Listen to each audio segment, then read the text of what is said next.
আসসালামু আলাইকুম প্রিয় ফুটবল ফ্যান্স, শুভ সকাল। আর্জেন্টিনার ১-০ গোলের একটা জয় এমন একটা পারফরমেন্স নয় যেটাকে কেন্দ্র করে অনেক উচ্ছ্বসিত প্রশংসা করা যায়। আমরা হয়তোবা এর চেয়েও বেটার ফুটবল আশা করেছিলাম। তবে ১-০ গোলের একটা স্বস্তিদায়ক, আপাতত স্বস্তিদায়ক এই কথাটা বলা যাচ্ছে এবং এই ম্যাচের মেজর হাইলাইটসে চলে আসি। লাউতারো মার্টিনেজ আর্জেন্টিনার জার্সিতে ৩২তম গোল করেছেন এবং চলতি বছরে এটা সম্ভবত তার ১১তম গোল। একেবারে সাবলাইম একটা ফর্মে ছিলেন এবং লাউতারো মার্টিনেজের এই ফর্মটা দেখতে পারাটা আর্জেন্টাইন ফ্যানদের জন্য খুবই ক্রুশাল একটা মোমেন্ট।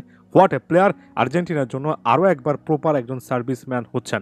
লিওনেল মেসির কথা ভুলে যাবেন না। এটা এমন একটা ম্যাচ ছিল যেখানে লিওনেল মেসির আপনি অসাধারণ ড্রিবলিং, অনেক বেশি শট, গোল অপরচুনিটি ক্রিয়েট করা, নিজে গোলের জন্য যাওয়া এমন জিনিসপত্র দেখেননি এবং আপনি যদি খেলাটা না দেখে থাকেন তাহলে এ ম্যাচে লিওনেল মেসি কী করেছেন সেটা আপনি খুব একটা বেশি খুঁজে পাবেন না। শুধুমাত্র একটা কথাই বলি, লাউতারো মার্টিনেজের সেই ম্যাচ ডিফাইনিং গোলটার ক্ষেত্রে ক্রিয়েটর হিসেবে লিওনেল মেসি যে রোলটা প্লে করেছেন, বিশেষ করে আপনি যদি এই ছবিগুলো দেখেন, লিও মেসি ডিবক্সের বাইরে থেকে বলটা পিক করেছেন এবং ডিবক্সের মধ্যে যখন ঢুকেছেন তখন তার সামনে পেছনে সব মিলিয়ে প্রায় ৫জন প্লেয়ারের মতো ছিল। একেবারে সামনে তো ৩জন প্লেয়ার ছিল। লিওনেল মেসি এই জায়গা থেকে ৫টা মেক করেছেন। ওই যে বললাম, আপনি যদি খেলাটা না দেখেন, শুধুমাত্র গোল এবং অ্যাসিস্ট বা সকালবেলা উঠে যদি হাইলাইটস দেখে একটা খেলাকে বা লিওনেল মেসির খেলাকে জাজ করেন, যেটা প্রবণতা অনেকের মধ্যে দেখা যায়, অনেক তথাকথিত লিও মেসি ফ্যানের মধ্যেও দেখা যায়, তাহলে আপনি পৃথিবীর সবচেয়ে সুন্দরতম একটা জিনিস দিনের পর দিন মিস করে গিয়েছেন। মাঠের মধ্যে অনফিল্ড ওই মোমেন্টগুলো লিওনেল মেসি কীভাবে ক্রিয়েট করেন এখন অবিশ্বাস্য লাগে এবং সেই জিনিসটা দেখতে হবে।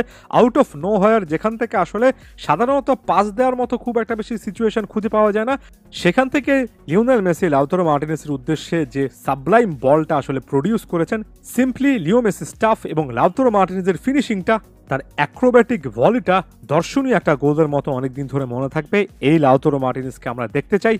একটা বছরে ১০-১১টা গোল করে লাউতারো মার্টিনেজ একেবারে এবছরে ক্লিয়ারলি দেখিয়ে দিলেন যে দিন শেষে হয়তোবা আর্জেন্টিনার ওভারঅল খেলা নিয়ে আপনার অপ্রাপ্তি থাকবে, তবে লাউতারো মার্টিনেজকে ঘিরে একেবারে বিপরীত চিত্তে মুগ্ধতার কথা বলবেন।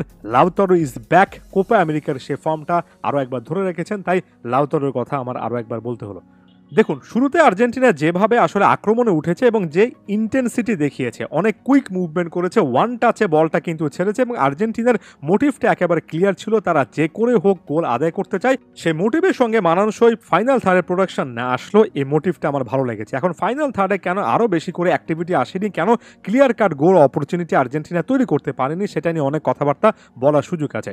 যেমন লাউতারো মার্টিনেজ এবং হুলিয়ান আলভারেজ একই স্পেসে চলে আসলে অনেকটা লেফট সাইডে ডমিনেটেড একটা অ্যাটাক হয়ে যাচ্ছে। লিওনেল মেসি সেন্টারে মুভ করলে ওয়ান্স অ্যাগেন রাইট সাইডে খুব একটা বেশি উইড থাকছে না। এগুলো নিয়ে কথাবার্তা বলা যায়। তবে একই সঙ্গে এই জিনিসটা তো সত্য যে লাউতারো এবং হুলিয়ান আলভারেজকে যে একই সঙ্গে স্কালোনি স্টার্ট করেছেন, আমরা তো কিছুদিন আগে এই জিনিসটার কথাই বলছিলাম। আমরা তো কিছুদিন আগে ফাইনাল থার্ডে আরও একজন প্লেয়ারের কথাই কিন্তু বলছিলাম।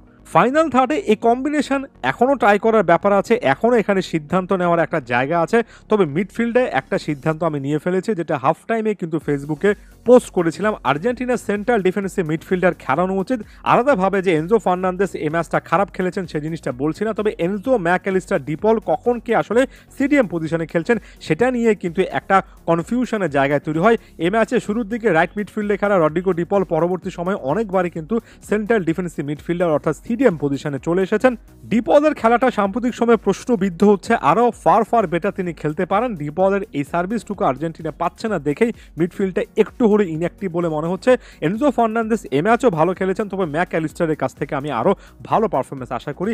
একাধিক হাফ চান্স পেয়েছিলেন, একটা গোল হয়তো ম্যাকঅ্যালিস্টার করতে পারতেন, তবে তার চেয়েও বড় কথা ওই যে মিডফিল্ডে অ্যাডভান্সড একজন প্লেয়ারের দরকার আছে এবং ম্যাকঅ্যালিস্টারকে সেই পজিশনে চিন্তা করছিলাম। আপাতত এই ম্যাচের পারফরমেন্সও সেটাকে খুব একটা বেশি কনভিন্সিং বলার সুযোগ নেই। এটার সঙ্গে যদি আপনি রাইট ব্যাক পজিশনে মন্তিয়ার, লেফট ব্যাক পজিশনে ত্যাগলেফিকোর কথা চিন্তা করেন, ফাইনাল থার্ডে তারা খুব একটা বেশি ক্রিয়েটিভ নন, যে কারণে আর্জেন্টিনার ফাইনাল থার্ডে ক্রস খুব একটা বেশি আসে না। ফুল ব্যাকরা অ্যাটাকে খুব একটা বেশি আসলে এখানে হেল্প করতে পারেন না। লিওনার্দো বালের্দি রীতিমতো আলো ছড়িয়েছেন এবং ৯০ মিনিটে তার পারফরমেন্সটা যথেষ্ট ইতিবাচক ছিল। ৯৬ বার বল টাচ করেছেন, পাসিং অ্যাকুরেসিও ৯৬% ছিল। এটা এই ম্যাচে দেখার মতো একটা ব্যাপার ছিল। বারেদ্দি সেখানে কিন্তু ভালো মার্কস পাবেন। ওটামেন্ডির সমালোচনার সেভাবে জায়গা তৈরি হয়নি। এমি মার্টিনেজকে খুব একটা বেশি কিছু করতে হয়নি। এখন এমি মার্টিনেজকে যে খুব একটা বেশি কিছু করতে হয়নি, এই জিনিসটা আসলে ডিনোট করে পেরু কোন মাইন্ডসেট নিয়ে ম্যাচটা খেলেছিল। একেবারে ড্র করার মাইন্ডসেট তাদের ছিল। তাই এই জিনিসটা মাথায় রাখা উচিত। প্রতিপক্ষ যখন এত লো ব্লক ডিফেন্স করে, রীতিমতো বাস পার্কিং ডিফেন্স করে, তখন অনেক সময় কিন্তু আক্রমণ তৈরি করা, প্রতিপক্ষের ডিফেন্স লাইন ভাঙাটা কঠিন হয়ে যায়। বদলি হিসাবে আমরা অনেকের মাঝে জুলিয়ানো সিমিওনেকে অভিষিক্ত হতে দেখলাম। এটা একটা ভালো ব্যাপার ছিল, যদিও খুব একটা বেশি গেম টাইম পাননি। ক্রিস্টিয়ান মেদিনাকেও দেখা গেল, নাহুয়েল পেরেসকেও দেখা গেল। নিশ্চিত করে বলতে পারি অনেকে আলেহান্ড্রো গার্নাচোকে চাচ্ছিলেন, তবে ওই যে বললাম এতটা লো ব্লক ডিফেন্সের বিপক্ষে উইঙ্গাররা স্পেস পাবেন না। ওয়ান্স অ্যাগেন স্কালোনি সে পটটাতে যাননি এবং এখানে একটা যৌক্তিকতা আছে। এনজো বারেনেচেয়া কিংবা ফাকুন্দো বুনানোতে শেষ পর্যন্ত স্কোয়াডে ছিলেন না। এবারে ইন্টারন্যাশনাল ব্রেকটা ওভারঅল স্কালোনির জন্য, আর্জেন্টিনার জন্য টাফই ছিল। ইয়াংস্টার প্লেয়ারদেরকে বাজিয়ে দেখার সুযোগটা সেভাবে আসলো না এবং এটা একটা ফ্রাস্ট্রেটিং ব্যাপার অনেকের মনে হতে পারে। অল ইন অল ওই যে বললাম আপাতত স্বস্তি, তবে এখনো উন্নতির অনেক অনেক অনেক বড় রকমের কিন্তু স্কোপ আছে। সামনের ভিডিওগুলোতে সেটা অ্যাড্রেস করার চেষ্টা করব। ধন্যবাদ সবাইকে।